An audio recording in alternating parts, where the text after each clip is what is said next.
جہاں انسان کی قدرت نہیں ہے، یعنی غیبی امداد میں.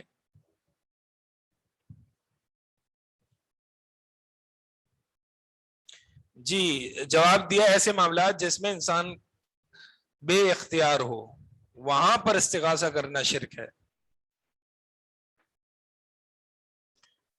تو وہ کہتے ہیں پھر آگے سے مثال کے طور پر ایک آرگیومنٹ لے آتے ہیں کہ ہم جن اولیاء اللہ کو پکار رہے ہیں، آپ کہہ رہے ہیں نا وہ بے اختیار ہے، یعنی میں کہہ رہا ہوں نا کہ وہ بے اختیار ہیں، وہ تو نہیں مانتے، وہ تو کہتے ہیں با اختیار ہیں. اب کیا جواب دیں گے آپ؟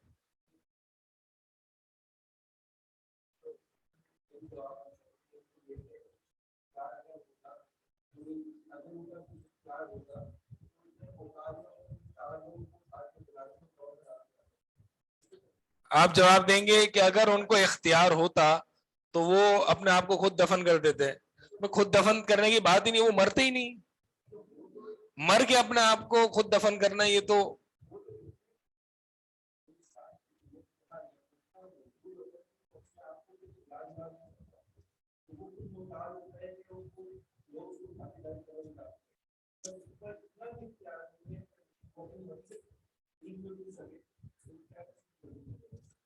تو پھر وہ بھائی ایک صاحب نے یہاں پہ جواب دیا کہ وہ بے اختیار ہے، اور اس کی دلیل یہ ہے کہ جب وہ مر جاتا ہے تو وہ کفن اپنے آپ کو خود نہیں پہنا سکتا اور وہ قبر میں اپنے آپ کو دفنا نہیں سکتا، بلکہ وہ 4 کندھوں کا محتاج ہوتا ہے. تو یہ بات بالکل ٹھیک ہے.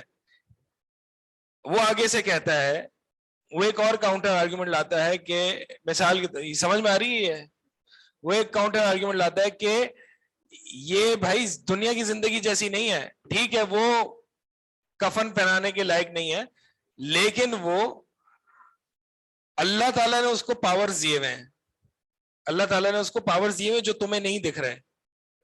اب آپ یہاں پہ سب سے یہ بات کرنے کی ضرورت ہی نہیں ہے. آپ کہیں گے ٹھیک ہے آپ یہ کہہ رہے ہیں نا کہ با اختیار ہے، با اختیار ہے تو اس کی دلیل آپ پیش کریں. دلیل آپ نے دعویٰ کیا ہے، دعویٰ ہم نے نہیں کیا. جو دعویٰ کرے گا وہ دلیل دے گا. آپ قرآن اور حدیث سے دلیل لائیں کہ یہ ایک صاحب قبر اللہ تعالیٰ نے ان کو ایکسٹرا آرڈنری پاورز دیے ہوئے ہیں کہ وہ اولاد دے دے گا یا کچھ بھی آپ کو دے دے گا، یہ اس کی دلیل پیش کریں. وہ آپ کو دلیل نہیں دے سکے گا قرآن اور حدیث سے. چھوری ختم. سب سے آسان چیز ہے یہ، دلیل لائیں.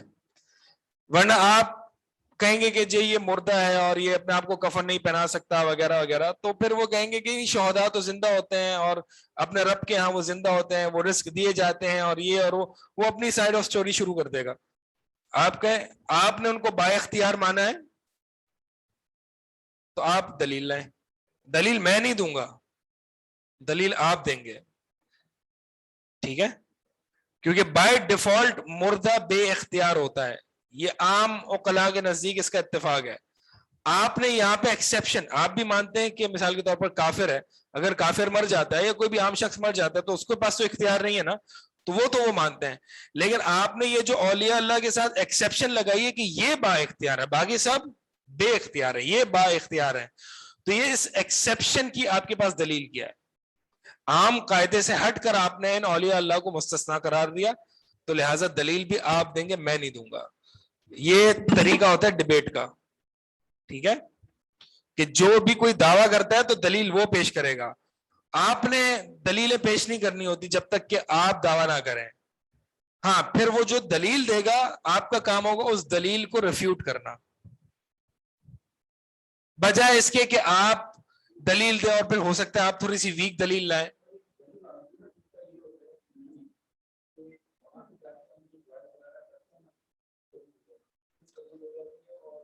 یہ ہم نے لاسٹ کلاس میں ہم نے تفصیل سے دیکھا تھا، اب لاسٹ کلاس کی جو ہے وہ ریکارڈنگ سن لیے گا، اس پہ اس آرگیومنٹ کو بھی ہم نے لیا تھا.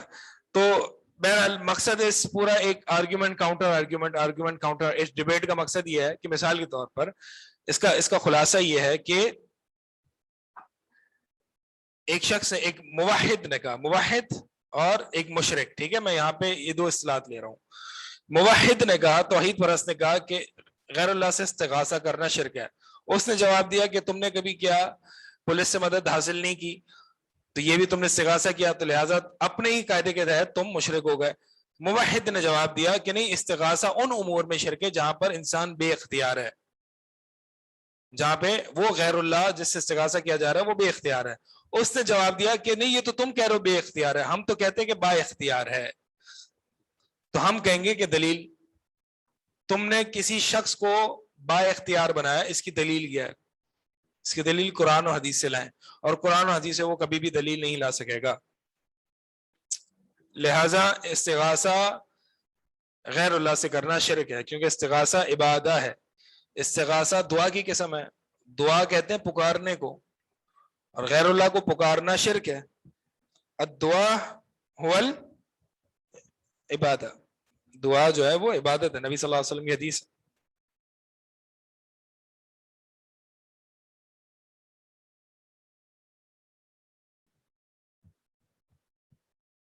سوال ہے کہ آپ فرض شعر میں بھی عقیدہ ہی پڑھا رہے ہیں؟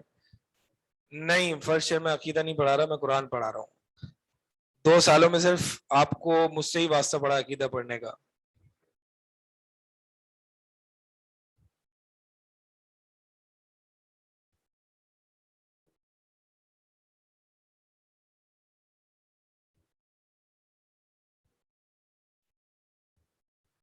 ٹھیک ہے،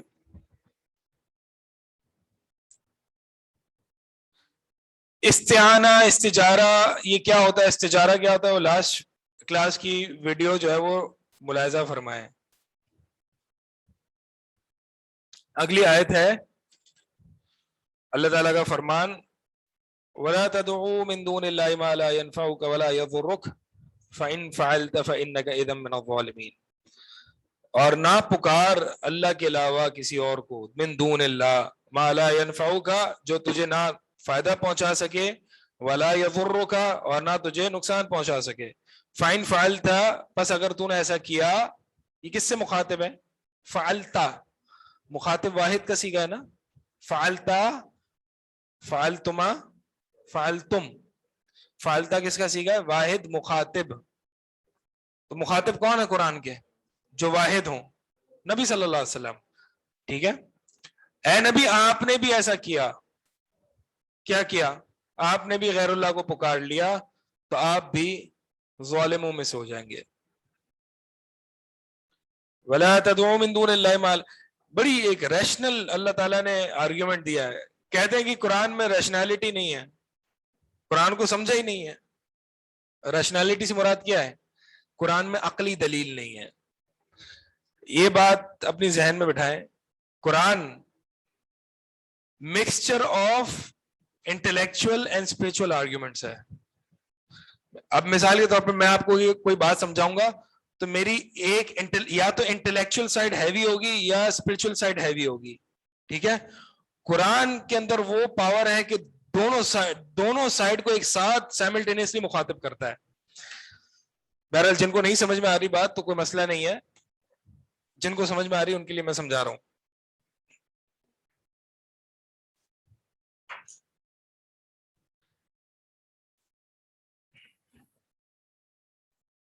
ایک ہوتی ہے نا عقلی چیز، فلسفہ کیا ہے؟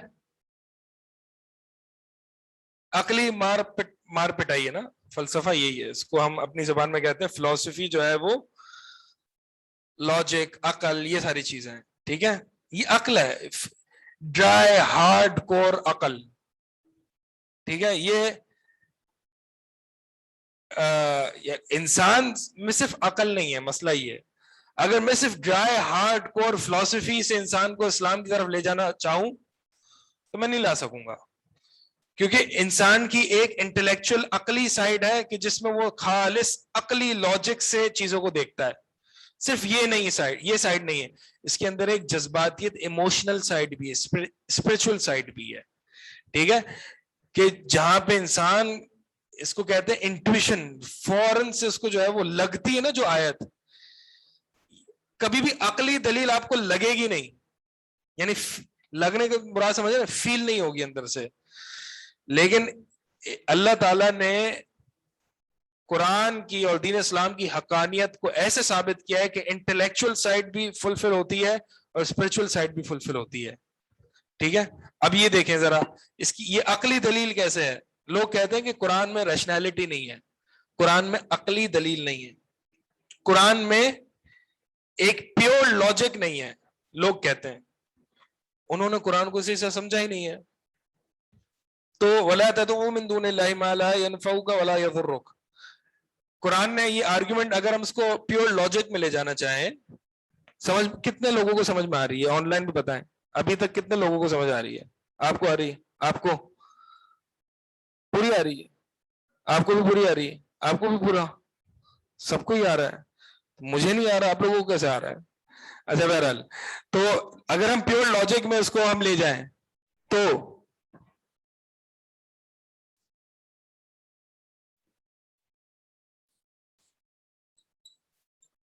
پریمس 1 پریمس 2 اس کو اردو میں لکھتے ہیں کہ آپ لکھیں پریمس 1 یہ ہے کہ ہر وہ ذات جو نفع اور نقصان پہنچانے پر قادر نہیں ہے وہ معبود نہیں ہو سکتی. ہر وہ ذات جو نفع نقصان پہنچانے پر قادر نہیں ہے وہ معبود نہیں ہو سکتی. یہ غیر پریمس نمبر 2, یہ غیر اللہ جن کو تم پکارتے ہو یہ نفع نقصان کے مالک نہیں ہے. کنکلوژن, لہذا یہ معبود نہیں ہے. واپس سے یہ جو ہے اس کو کریٹیکل تھنکنگ میں لاجک میں جو ہے وہ آرگیومنٹ کہتے ہیں.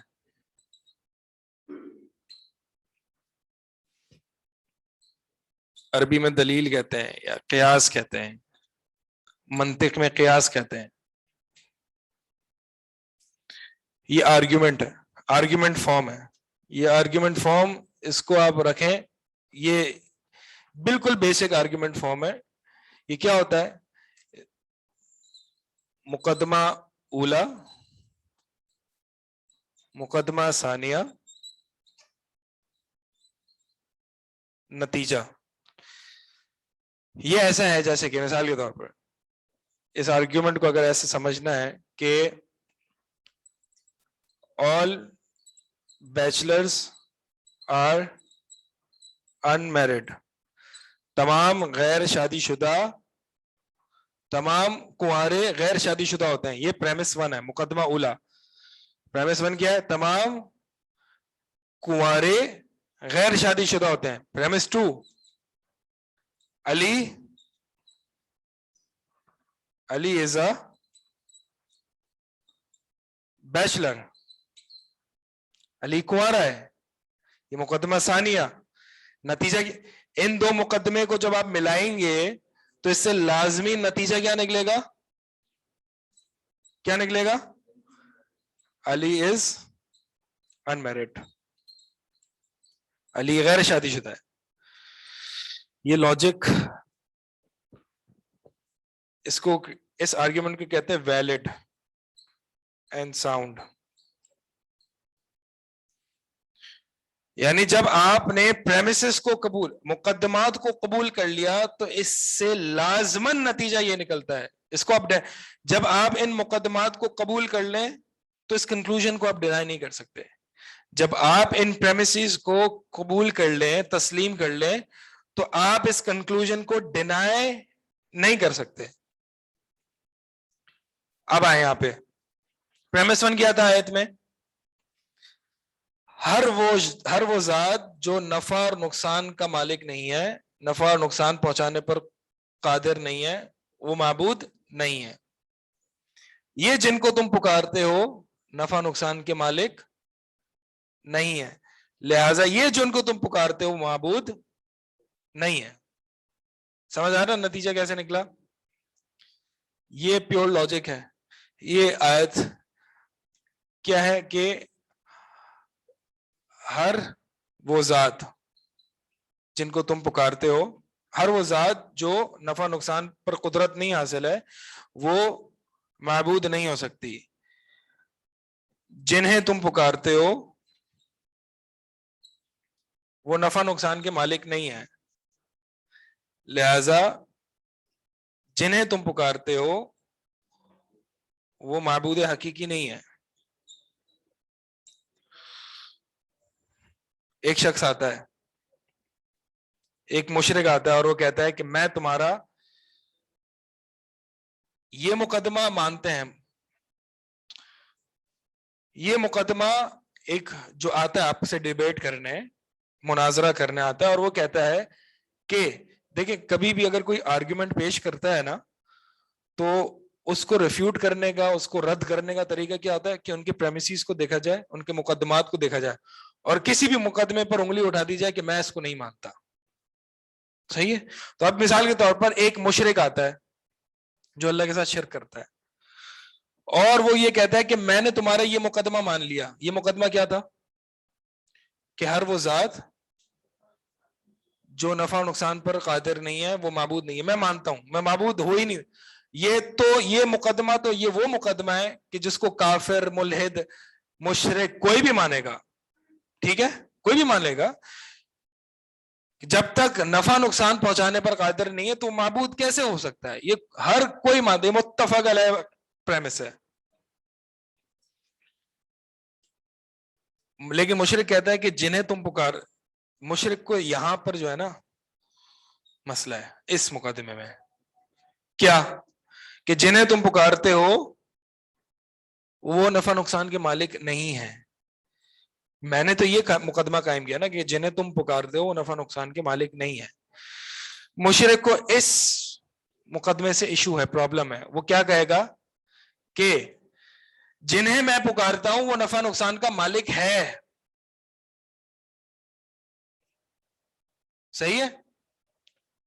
بات وہیں آ گئی جہاں میں نے سٹارٹ کی تھی, جہاں شروع میں بات کر رہا تھا میں.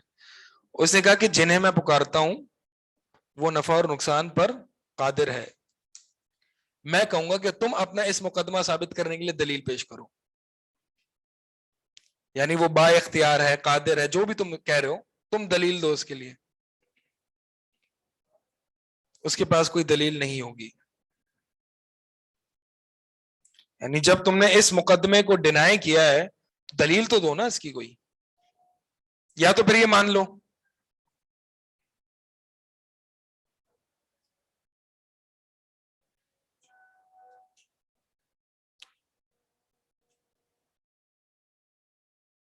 جب تم ان دونوں مقدمات کو مانتے ہو تو پھر نتیجہ لازمی ہے, نتیجہ ماننا پڑے گا.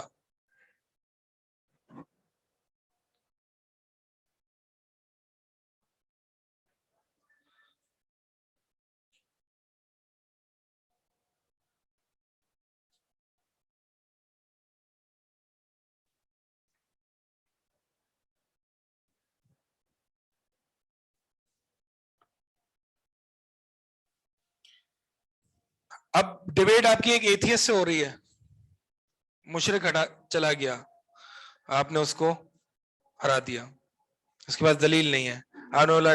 تو پلیز آپ تھوڑا سا سائڈ پہ ہو جائیں. جی دوسرا آگے ایتھیس صاحب, ملحد. ٹھیک ہے, وہ آ رہے ہیں اور وہ کہہ رہے ہیں کہ میں اس مقدمے کو مانتا ہوں کہ ہر وہ ذات, وہ کہہ رہے ہیں میں معبود کو مانتا ہی نہیں ہوں. میں نے کہا ٹھیک ہے, ہر وہ ذات جو نفع و نقصان پر قادر ہو وہ معبود ہے. وہ مان لے گا کہ ہاں ہے. پھر میں نے یہ مقدمہ پیش کیا تو ایتھیس کو اس پر بھی اعتراض ہو گیا, ملحد کو اس پر اعتراض ہے کہ جنہیں, میں نے ملحد کو کہا کہ جنہیں تم پکارتے ہو وہ نفع نقصان کے مالک نہیں ہے. ملحد کہے گا میں تو کسی کو پکارتا ہی نہیں ہوں. میں آگے سے جواب دوں گا, جی ہاں تم پکارتے ہو. جس کو تم معبود کا نام دیتے ہو اس کو تم کہتے ہو نیچر, یا اگر تھوڑا سا اور اسپیسیفک ہونا ہے تو اس کو تم کہتے ہو natural selection. Theory of evolution میں تم کہتے ہو کہ یہ نیچر نے, اس فطرت نے انسان کو سلیکٹ کیا ہے اور بنایا ہے. اگر آپ ایک ایتھی سے پوچھو گے کہ یہ جانور, چرند پرند, یہ کہاں سے آئے, وہ کہے گا theory of evolution. Theory of evolution کے پیچھے ایک چیز ہے جو لوگ جانتے ہیں, میں ان کے لیے بتا رہا ہوں, وہ نیچر ہے, نیچرل سلیکشن. نیچرل فینومینا کہہ لیں, نیچرل سلیکشن کہہ لیں, جو نیچر کہہ لیں, آسان زبان میں نے بتایا نیچر. وہ یہ کہتا ہے کہ یہ فطرتن ہو گیا, فطرتن. ٹھیک ہے, نیچر نے انسان سلیکٹ کیا ہے. میں کہہ رہا ہوں تم اگرچہ تم معبود نہیں مانتے ہو, لیکن نیچر تمہارا, جس کو تم مدر نیچر بھی کرسچینٹی میں کہتے ہیں میرے خیال, جس کو تم نیچر کہتے ہو, لیکن تو نیچر جن کو تم پکارتے ہو جن کو تم انووک کرتے ہو کہ انہوں نے ہمیں بنایا ہے، یہ نفع نقصان کے مالک نہیں ہے. لہٰذا میرا کنکلوژن یہاں پہ بھی ثابت ہو گیا. تو ایک ہی آیت سے آپ دیکھیں ایتھیسٹ اور مشرک کا رد ہو رہا ہے.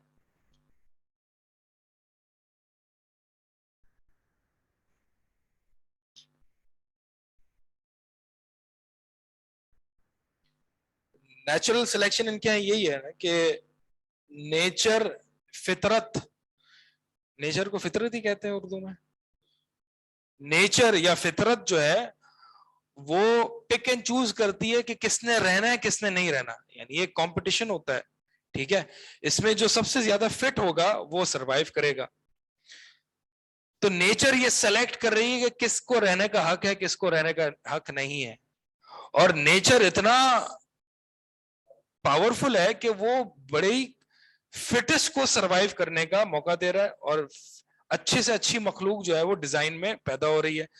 تو تم صرف کہہ تو رہے ہو کہ تم معبود کو نہیں پکارتے، تمہارا کوئی معبود نہیں ہے، لیکن اصل میں کیا تمہارا معبود نیچر ہے، نیچرل سلیکشن. صحیح.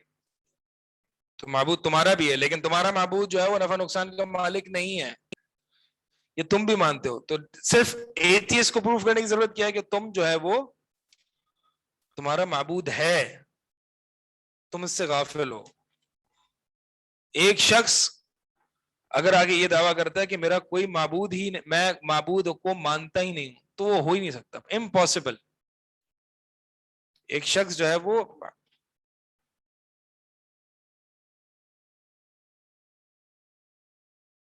پریمس 2 کی سمجھ آ گئی، لیکن اس مدعے سے کیسے آگے بڑھیں کہ وہ معبود کو مانتا ہے. تو پریمس 1 کیسے لگا ہوا؟ پریمس 1 ایک ملحد پر ایسا لگتا ہے نا کہ وہ یہ کہتا ہے کہ اول تو معبود ہے ہی نہیں. اگر تم مجھے ایسی ذات پروف کر دو جو نفع نقصان کا مالک ہے تو پھر میں اس معبود پر ایمان لے آؤں گا. ایتھیسٹ الٹا چلتا ہے، ٹھیک ہے. تو ہم نے یہی پروف کیا کہ تمہارا معبود ہے، تمہارا معبود ہے، لیکن جو تمہارا معبود ہے وہ نفع نقصان کا مالک نہیں ہے، اور جو میرا معبود ہے وہ نفع نقصان کا مالک ہے. تو لہذا تمہارا معبود باطل ہے، میرا معبود برحق ہے. میں اس کو تفصیل میں بعد میں ہم جب یہ پڑھیں گے تب جائیں گے. ابھی مقصد جو ہے وہ بتانے کا یہ تھا کہ اللہ تعالیٰ نے قرآن میں پیور لاجک دی ہے، اور لاجک بھی ایسے بلیغ اور فصیح انداز میں کہ انسان کا سر فوراً جھک جائے.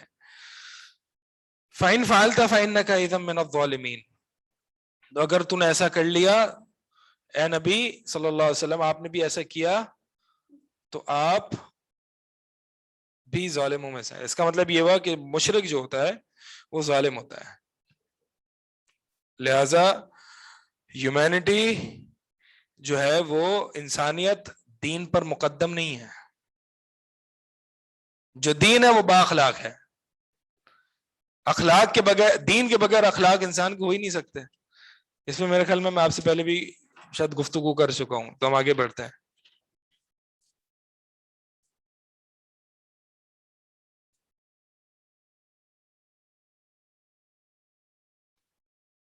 اگلی آیت ہے اچھا، اس سے استغاثہ کیسے ثابت ہو رہا ہے؟ اللہ کے علاوہ دوسروں کو پکارنا یہ استغاثہ ہے. ہاں، یہاں پہ بھی ایک عام مدد کے لیے پکارنا اللہ کو. تو یہ جب عام مدد کے لیے اللہ کے غیر اللہ کو نہیں پکارا جا سکتا، تو پھر شدید حالت میں غیر اللہ کو کیسے پکارا جا سکتا ہے؟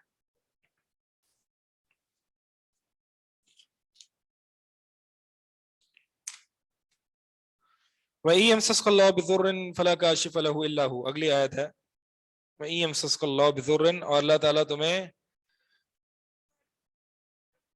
تکلیف کے ساتھ تکلیف پہنچائے، فَلَا كَاشِفَ لَهُ، کوئی پریشانی پہنچائے، فَلَا كَاشِفَ لَهُ إِلَّا هُوَ، تو اس کو ہٹانے والا کوئی نہیں ہے مگر سوائے اللہ کے. وَإِن يُرِدْكَ بِخَيْرٍ فَلَا رَادَّ لِفَضْلِهِ، اور اگر وہ آپ کے ساتھ خیر کا ارادہ کرے تو اس کے فضل کو کوئی لوٹانے والا نہیں ہے. تو لہٰذا یہ جب عقیدہ ہو انسان کا کہ اللہ کے علاوہ کوئی نفع نقصان کا مالک نہیں ہے، تو پھر وہ استغاثہ، استعانہ، استعاذہ سب اللہ سے کرے گا. تو اللہ تعالیٰ نے یہ بتایا کہ اگر اللہ تعالیٰ تم دیکھو یہ تو مانتے ہو کہ اللہ کی طرف سے آ رہی ہے تکلیف، اللہ ہی کی طرف سے خیر آتی ہے، جب تم یہ مانتے ہو تو پھر یہ بھی مانو نا کہ اللہ کے علاوہ کون ہے جو ہٹا سکتا ہے اس کو. پھر تم غیر اللہ کو کیوں بیچ میں لے آتے ہو؟ جب تم مانتے ہو کہ اللہ ہی کی طرف سے سب کچھ ملتا ہے، جو نعمت اللہ ہی کی طرف سے ملتی ہے اور جو پریشانی اللہ ہی کی طرف سے آتی ہے، تو پھر اس کو دور کرنے کے لیے تم غیر اللہ کو کیوں پکارتے ہو جب اللہ کی طرف سے آ رہی ہے؟ دیکھیں ذر کے ساتھ اللہ تعالیٰ نے یمسس کا لفظ استعمال کیا ہے، اور خیر کے ساتھ اللہ تعالیٰ نے ارادے کا، یرد کا، ارادے کا لفظ استعمال کیا ہے. فضل سے کیا مراد ہے؟ یعنی فضل سے مراد یہی خیر ہے. اللہ تعالیٰ اگر خیر ہے، یہ آیت پوری ہے، آیت آپ کے پاس؟ ہاں یہ آیت پوری ہے. وَإِن يُرِدْكَ بِخَيْرٍ فَلَا رَادَّ لِفَضْلِهِ. اگر اللہ تعالیٰ ارادہ کرے کسی کے ساتھ خیر کا، تو دیکھیں ضر کے ساتھ، تکلیف کے ساتھ اللہ تعالیٰ نے یمسس کا لفظ استعمال کیا ہے، اور خیر کے ساتھ اللہ تعالیٰ نے ارادے کا لفظ استعمال کیا ہے. اس سے ہمیں کیا پتہ چل رہا ہے؟ دیکھیں ہمیں یہ تو پتا ہے کہ تکلیف، پریشانیاں، برائی اللہ ہی کی اذن سے آتی ہیں، اور خیر بھی اللہ ہی کے ارادے سے آتی ہیں، اللہ ہی کی طرف سے آتی ہیں. لیکن ہم شر کی نسبت اللہ کی طرف نہیں کرتے. کیوں نہیں کرتے؟ کیونکہ اللہ تعالیٰ نے شر کا ارادہ نہیں کیا ہوتا. شر کا ارادہ فی ذات ہی نہیں ہوتا. مثال کے طور پر اگر انسان مریض ہے اور اس کو مرض لاحق ہو جاتا ہے، تو اللہ کا ارادہ بذات ہی، ان اٹ سیلف اللہ کا ارادہ نہیں ہوتا کہ میں نے اس کو بیماری میں مبتلا کرنا ہے، بلکہ بہت ساری اس کے پیچھے حکمتیں ہوتی ہیں جو خیر کی طرف لے جاتی ہیں. تو اللہ کا ارادہ خیر کا ہی ہوتا ہے، لیکن یہ وہ خیر جو ہے شر کے بغیر نہیں آ سکتی. سمجھ آ رہی ہے بات؟ کہ اللہ کا ارادہ خیر ہی ہوتا ہے. ایک ہوتی ہے ڈائریکٹ خیر. مثال کے طور پر ایک شخص جو ہے وہ مسلمان ہو گیا، ایک شخص مسلمان ہو گیا، ڈائریکٹ خیر اس کو پہنچ گئی. اللہ کا ارادہ تھا اس کو ہدایت دینا، اللہ تعالیٰ نے ڈائریکٹ خیر اس پر اتار دی. یہ ڈائریکٹ خیر ہے. ایک ہے ایک شخص کا ایکسیڈنٹ ہو گیا، اب اس ایکسیڈنٹ اور اس مصیبت کی بدولت وہ اسلام لا رہا ہے، تو وہ ایکسیڈنٹ جو اس کو ہوا ہے، ایکسیڈنٹ جو اس کا ہوا ہے، اس کو جو مشکل آئی ہے، وہ اس کے ایمان لانے کا سبب بنی.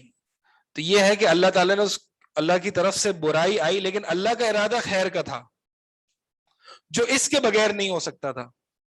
اس کو اس ایکسیڈنٹ والے فیز سے گزرنا پڑتا، تب اس کو وہ خیر نصیب ہوتی. سمجھ آ رہی ہے؟ تو اس لیے اللہ تعالیٰ نے یہاں ضر کے ساتھ ارادے کا لفظ استعمال نہیں فرمایا، بلکہ یمسس کا، یمسس مس کہتے ہیں چھونا، اور خیر کے ساتھ ارادے کا لفظ استعمال فرمایا، کیونکہ اللہ کے ارادے یا تو فی ذات ہی خیر ہوتے ہیں، یا تو پھر وہ خیر کی طرف لے جانے والے ہوتے ہیں. تو اس کا مطلب کیا ہوا کہ اللہ کے تمام ارادے خیر پر ہی ہوتے ہیں. کچھ ڈائریکٹلی خیر پر ہوتے ہیں اور کچھ انڈائریکٹلی خیر کی طرف لے جاتے ہیں.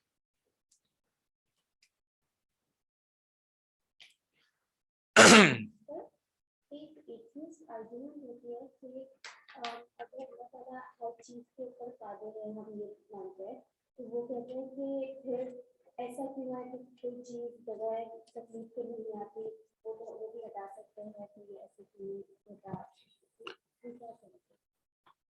ایک سوال ہے کہ جب اللہ تعالیٰ ہر چیز پر قادر ہے تو پھر اللہ تعالیٰ اس خیر کو پہنچانے میں بغیر شر کے، بغیر مصیبت کے اس خیر کو پہنچانے میں اور بھی قادر ہے، تو پھر ایسا کیوں نہیں کرتا اللہ تعالیٰ؟ سوال اچھا ہے. اس کا جواب یہ ہے کہ ایک ہوتی ہے لازم، دوسری ہوتی ہے ملزوم. ایک ہوتی ہے لازم، دوسری ہوتی ہے چیز ملزوم، جن کا آپس میں رشتہ بڑا گہرا ہوتا ہے. ٹھیک ہے؟ اب اللہ تعالیٰ چاہتا تو اس کو اسلام کی دولت سے نواز دیتا بغیر اس کو مصیبت میں ڈالے ہوئے، لیکن یہ ریلیشن شپ جو تھا کہ اس ایکسیڈنٹ سے، اس مصیبت سے اس کو اسلام کی نعمت ملے گی، یہ اس کے بغیر ہو ہی نہیں سکتا تھا. اگر اللہ چاہتا تو کر سکتا تھا. مثال کے طور پر آپ ایسے سمجھیں کہ اللہ تعالیٰ نے دنیا میں ہر چیز کو اسباب سے جوڑا ہے. اسباب کے ساتھ جوڑا ہے. ٹھیک ہے, اگر ایک اللہ تعالیٰ چاہتا تو بغیر شادی ہوئے فلاں شخص کو کی اولاد ہو جاتی, لیکن اللہ تعالیٰ نے سبب کے ساتھ جوڑا ہے, اس کے بغیر یہ ہو ہی نہیں سکتا. اور اس کے لیے دیکھیں اس کے بندے کے لیے فائدہ ہے. اب بندے کو جو مصیبت میں جو کیفیت طاری ہوگی وہ مصیبت کے بغیر کیفیت طاری ہوگی نہیں ہوگی. چلو ٹھیک ہے, آپ مان لیتے ہیں کہ اللہ تعالیٰ اس کو ہدایت دے دیتا ہے, لیکن مصیبت میں جو کیفیت ہوتی ہے بندے کی, اور مصیبت میں جس بندے کو اپنی اوقات یاد آتی ہے, تو وہ اوقات یاد کرائے بغیر ہی وہ خیر کی طرف پہنچ جائے, تو وہ والی خیر نہیں آئے گی جب اس کو اس صورت میں آئے گی کہ جب وہ مصیبت سے گزرے. سمجھ رہے ہیں؟ تو یہ ایک یعنی ایک پیوریفائی کرنے کا طریقہ ہے انسان کو. واپس سے سمجھا دیتا ہوں کہ اللہ تعالیٰ نے ایک جواب یہ ہے کہ اللہ تعالیٰ نے کچھ چیزوں کو اسباب کے ساتھ جوڑا ہے, جیسے کہ رزق کو اسباب کے ساتھ جوڑا ہے کہ اگر تم وسائل اختیار کرو گے تو تمہیں رزق ملے گا. اللہ تعالیٰ چاہتا تو تمہیں ویسے ہی رزق دے دیتا, تو اللہ تعالیٰ چاہتا تو تمہیں ویسے ہی جنت میں داخل کر دیتا. اللہ تعالیٰ دنیا میں نہ, اللہ تعالیٰ چاہتا تو تمہیں ویسی جنت میں بھی نہ داخل کرتا اور جنت والی لذتیں دے دیتا. تو یہ سب کچھ تو ہو سکتا تھا, لیکن اس کے پیچھے بڑی حکمت ہے. ایسے تو نہیں ہے نا, پھر یہ تو اتنا اگر یہ مینٹالٹی اور یہ لاجک استعمال کرتے ہوئے چلیں گے تو پھر تو اتنا شارٹ کٹ میں پھر اللہ تعالیٰ تمہیں پیدا ہی نہ کرتا, پھر تم ہوتے ہی نہ, مطلب تم بھی پھر کیوں پیدا ہوئے ہو. مطلب یہاں تک انسان جا سکتا ہے اگر اس سوچ کو اور اس پرنسپل کو لے کے چلے گا. پھر تمہیں پیدا ہونے کی ضرورت کیا ہے؟ نہ تم پیدا ہوتے, نہ تمہیں تکلیف میں پہنچنے کی ضرورت ہوتی, نہ تمہیں ہدایت کی طرف کوشش کرنے کی. تم کیوں پیدا ہوئے؟ اللہ تعالیٰ نے پیدا کیا ہے ہمیں رحمتن, رحمت کے لیے. اللہ تعالیٰ کے اس کے پیچھے اللہ تعالیٰ ایسا نہیں ہے کہ ہمیں پیدا کر کے وہ امیر ہو گیا یا غنی ہو گیا, نہیں. اللہ تعالیٰ پہلے بھی غنی تھا اور اب بھی غنی ہے. اگر وہ تمام مخلوق کو ایک وقت میں مخلوق تمام کے تمام سوال کریں اللہ تعالیٰ سے, اور اللہ تعالیٰ سب کو ان کی مراد کے مطابق دے دے, اللہ تعالیٰ کی ملکیت میں کچھ بھی کمی نہیں ہوگی. اللہ تعالیٰ اتنا غنی ذات ہے. تو اللہ تعالیٰ نے یہ بہت ساری حکمتوں کے تحت ہمیں پیدا کیا تاکہ ہم انسانوں پر ہمیں ایک شعور دیا, ہمیں ایک پلیجر اور مصیبت کا ایک سینس دیا, اور ہمیں ایک لذتیں اٹھانے کا ایک سینس دیا, تاکہ ہم اچھے کام کر کے جنت میں داخل ہو کے ہم خود اپنے آپ کو لذت پہنچا سکیں اور اپنے آپ کو پلیجر دے سکیں. یہ ہم پر رحمت ہے. لیکن اگر جنہوں نے نہیں کیا, اللہ تعالیٰ صحیح کام نہیں کیے اور پھر وہ جہنم میں گئے, تو وہ اپنے کرتوتوں کی بنیاد پر ہی گئے. تو اللہ تعالیٰ نے ایک پورا ریلیشن شپ رکھا ہے, یہ کازل ریلیشن شپ ہے, یہ اسباب کو مسبب کے ساتھ جوڑا ہے, اس کی حکمتیں ہیں. ٹھیک ہے, تو اگر آپ یہی مینٹالٹی کے ساتھ چلیں گے تو آپ سارے اسباب کو اڑاتے جائیں گے, اور پھر آخر نتیجہ یہ نکلے گا پھر ہم ہی کیوں پیدا ہوئے. صحیح سمجھ میں آ رہی ہے؟ تو یہ تو پھر مطلب یہ تو پھر نہ ہونے والی بات ہوئی نا. یہ تو ایسی فضول کی, اس کو کہتے ہیں سفسطہ, اس کو عربی میں کہتے ہیں سفسطہ. فضول کی جو ہے نا, وہ اس میں کوئی جو ہے وہ کوئی سر پیر نہیں ہوتا اس کا. اور دوسرا یہ ہے کہ دوسرا میں نے آپ کو جواب یہ بتایا کہ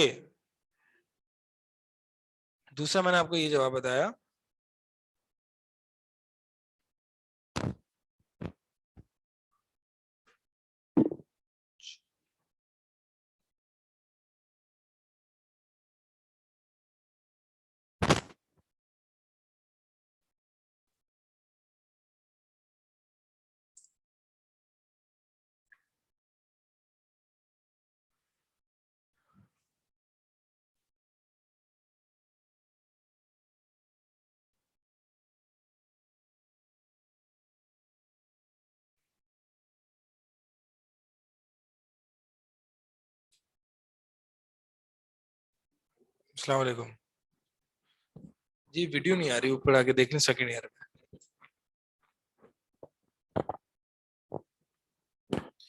جی میں دوسرا یہ بتا رہا تھا آپ لوگوں کو کہ دوسرا اس کا جواب یہ ہے کہ انسان اگر ایک مصیبت کے فیز سے, جو ہم مثال ذکر کر رہے تھے, اگر انسان مصیبت کے فیز سے گزر کر ایمان نہیں لاتا تو وہ مصیبت میں جو فیلنگز آئے گی انسان کو, اور جو مصیبت میں جو اپنا ضعف اور اپنی کمزوری کا احساس ہوگا اور اپنی اوقات کا احساس ہوگا, تو وہ بغیر مصیبت کے نہیں ہو سکتا. تو اس کے لیے مصیبت کا ہونا لازمی ہے, اس کے لیے تکلیفوں کا ہونا لازمی ہے. نہیں ہو رہی یہ کیمرہ ڈیٹیکٹ نہیں کر رہا.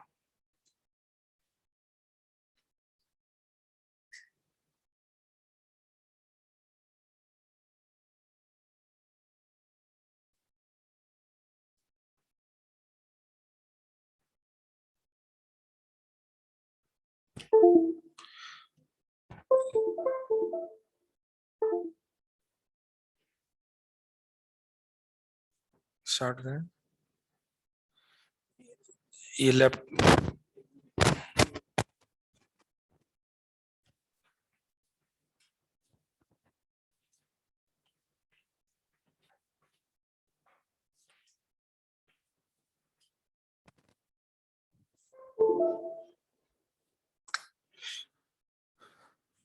لیپ ٹاپ کا کیمرہ کیسے اسٹارٹ ہوتا ہے پتا ہے؟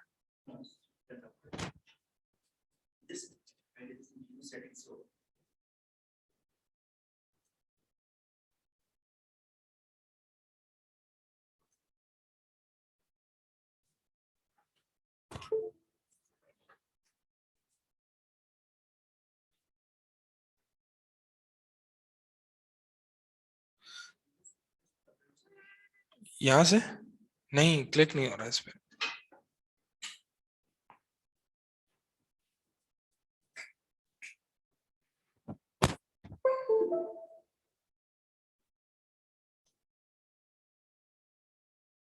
ٹھیک ہے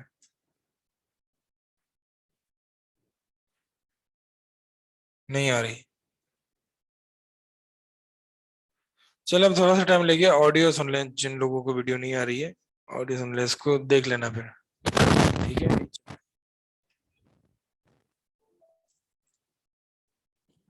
آواز صحیح آ رہی ہے نا آن لائن اسٹوڈنٹس کو؟ آڈیو میں ہی پڑھ لیتے ہیں.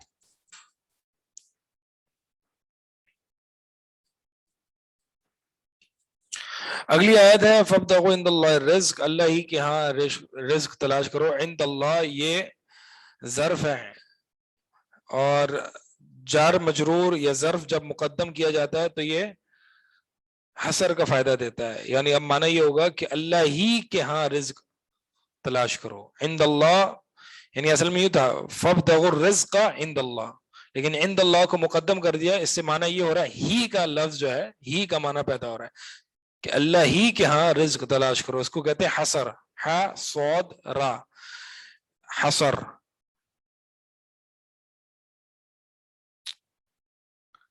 تو اس باب کی مناسبت, اس آیت کی باب سے مناسبت یہ کہ اکثر استغاثہ جو ہے وہ رزق کے معاملات میں ہوا کرتا ہے, لہٰذا جو ہے وہ یہاں پہ یہی بتایا گیا کہ اللہ ہی سے اپنا رزق طلب کیا کرو. اگلی آیت ہے ومن اضل ممن يدعو من دون الله من لا يستجيب له الى يوم القيامه. اس سے گمراہ کون, اس شخص سے گمراہ ترین انسان کون ہو سکتا ہے جو ممن, جو شخص اللہ غیر اللہ, اللہ کے علاوہ دوسروں کو پکارتا ہے, اس کو جو نہیں جواب دے سکتا اس کو قیامت تک اس کو جواب نہیں دے سکتا.